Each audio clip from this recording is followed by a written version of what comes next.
Good morning, everybody. It's Jenny Peterson, author of the Cancer Survivor's Garden Companion, and this is your wellness tip of the day.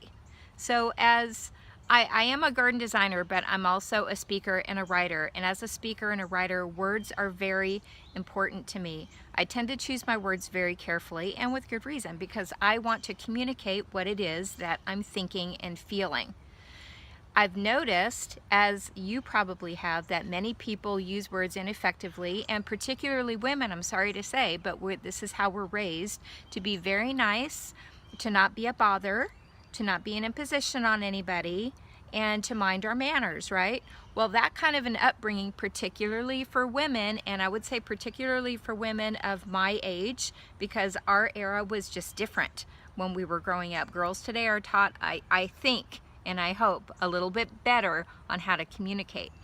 But I've noticed that women ask for permission a lot. They apologize more than men do. I don't know why well, I know why we do this, you know why we do this, but let's stop doing this because we're not doing ourselves any favors. So here's a list of things to be cognizant about as you are speaking, particularly at work. Do you really want to diminish your stature at work? No, you don't. You want to establish yourself as an authority or somebody to be listened to. So try these on here. Can I ask a question?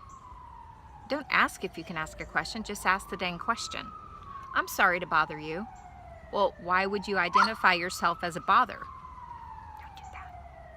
I was hoping you could spare a few minutes.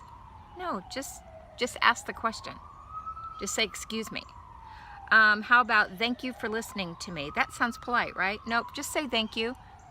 Just say thank you and go on your way. I was just wondering if perhaps, now that backs you into a question, just ask what you want to know. Think about how you're communicating.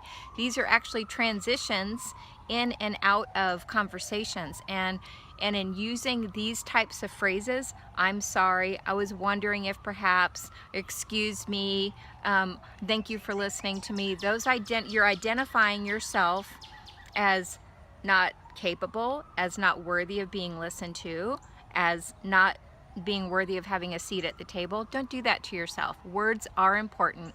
People listen to your words. Make sure your words establish you as an adult and as a person who is worthy to have a place at the table. This is really important. So thanks for joining me on the Wellness Tip of the Day, and until I talk with you next time, be well and keep gardening.